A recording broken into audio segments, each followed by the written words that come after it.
কটা লাইন দিয়েছিস? 4:30 লাইন দিয়েছিস। এখন কটা বাজে? ঘরে দেখে বল।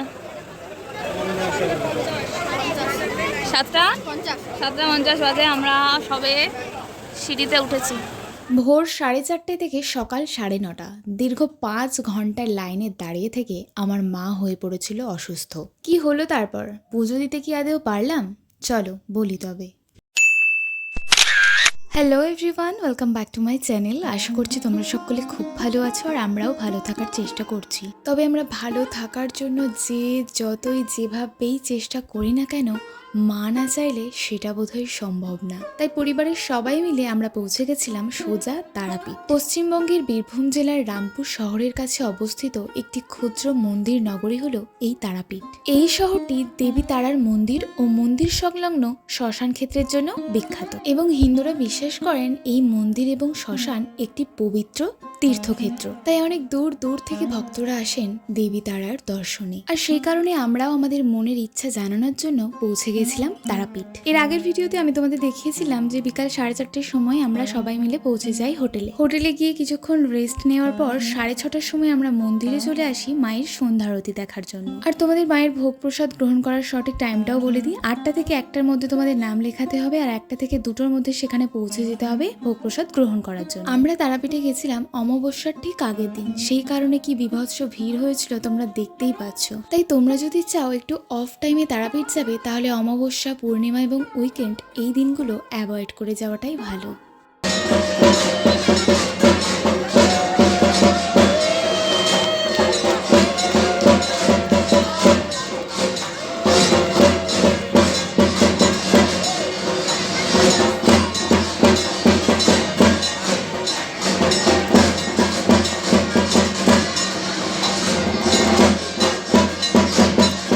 দেখতেই পেলে মায়ের সন্ধ্যা আরতি কিন্তু শুরু হয়ে গেছে আর মন্দিরটাও কিন্তু ভীষণ সুন্দর লাগছিল দেখতে। তাই কিছুক্ষণ আরতি দেখার পর আমরা মন্দিরটাও একটু ঘুরে ঘুরে দেখছিলাম। আর এখানে কিন্তু দেবী তারার পাশে আরো অনেক দেবদেবীও অধিষ্ঠান করেন।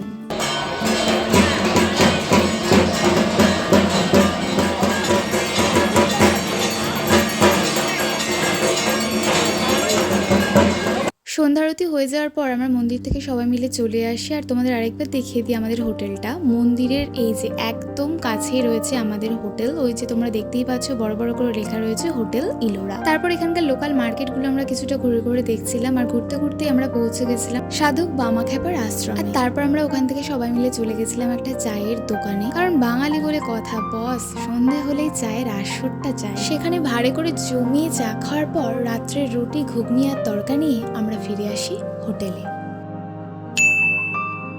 ভোর 3:30টার সময় অ্যালার্মের শব্দে আমাদের সকলের ঘুম ভাঙে। যদিও আমরা 2টো রুম নিয়েছিলাম, কিন্তু যেহেতু 10 জন ছিলাম তাই এক এক করে স্নান টান সেরে রেডি হয়ে এই মন্দিরে আসতে আমাদের প্রায় 4:30 বেজে গেছিল।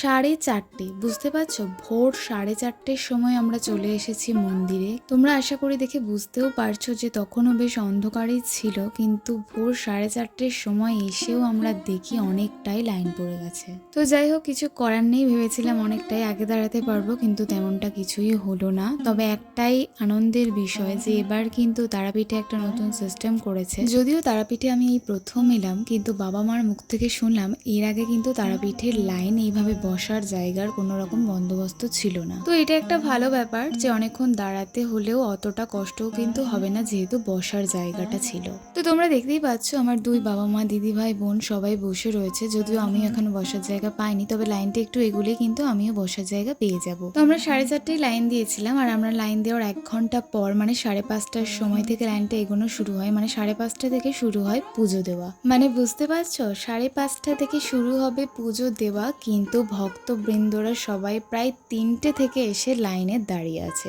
দেখতেই পাচ্ছ লাইনটা কিন্তু এগোতে শুরু করে দিয়েছে আর আমিও এখন লাইনের মধ্যে ঢুকে পড়েছি। টুকটুক করে ভালোই এগোচ্ছে, তবে যেখানেই স্টপেজ দিচ্ছে আধ ঘন্টার ব্যাপার, মানে আধ ঘন্টা দাঁড়ানোর পর পর একটু একটু করে লাইনটা এগোচ্ছে। আর মন্দিরের সিঁড়িতে ওঠার আগে অবধি কিন্তু এই বসার জায়গার বন্দোবস্তটা ছিল।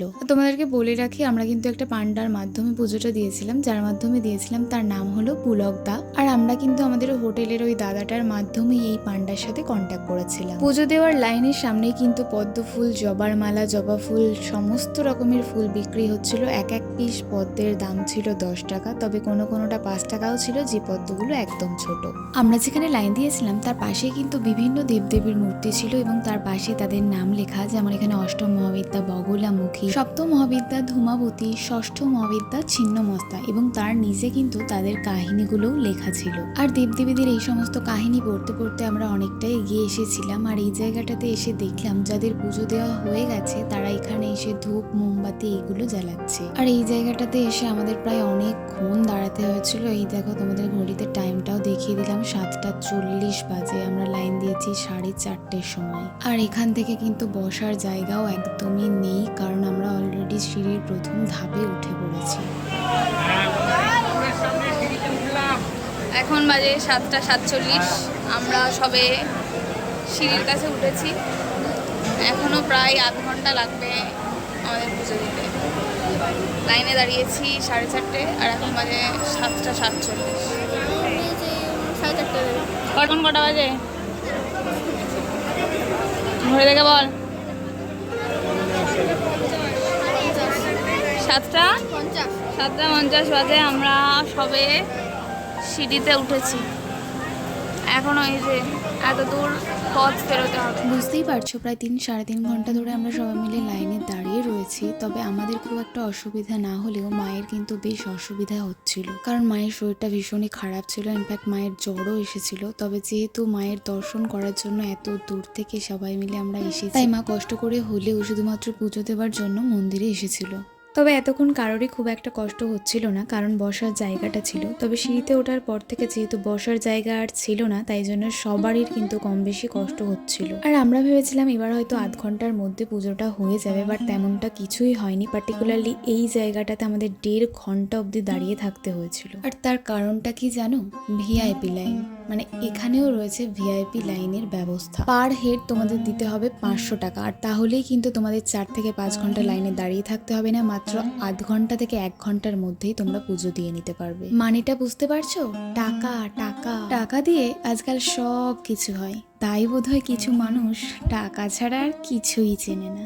তবে আমরা কিন্তু নর্মাল লাইনেই দাঁড়িয়েছিলাম, আর মায়ের আশীর্বাদেই সবাই শান্তিপূর্ণভাবেই পুজো দিতে পেরেছি, কারণ পুজোটা কিন্তু 2 লাইনেই সমানভাবেই দেওয়ানো হয়। তবে মাকে দর্শন করার জন্য বেশি সময় হাতে কিন্তু তোমরা একদমই পাবে না, মাত্র কয়েক সেকেন্ডের জন্যই কিন্তু তোমরা মায়ের দর্শন করার সুযোগ পাবে। তবে হ্যাঁ, পুজো দেওয়ার সমস্ত বন্দোবস্ত কিন্তু ওখানে খুবই ভালো। আগে থেকেই তোমাদের অঞ্জলি দেওয়ানো হবে, তোমাদের হাতে আলতা, ফুলের মালা সমস্ত কিছু দিয়ে দেওয়া হবে, এবং তোমরা সেগুলো নিয়ে গিয়ে মায়ের পায়ে দিতে পারবে। তাই এত ভালোভাবে পুজো দিতে পেরে আমরা সবাই কিন্তু ভীষণই খুশি হয়েছিলাম। আর এতক্ষণ যে লাইনে দাঁড়িয়েছিলাম সেই কষ্টটাও নিমিষেই ভুলে গেছিলাম। তারপর আর কি মায়ের উদ্দেশ্যে সবাই মিলে ধূপ আর মোমবাতি জ্বালিয়ে চলে এলাম হোটেলে।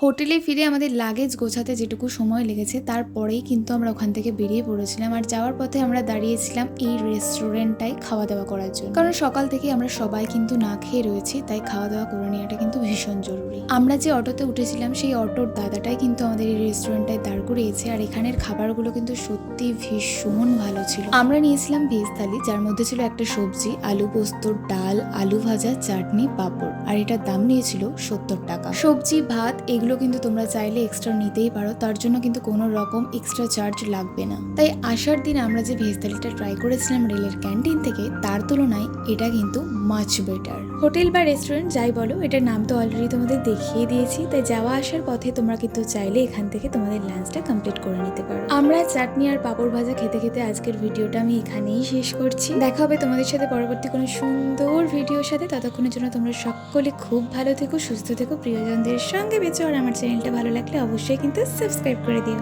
টাটা।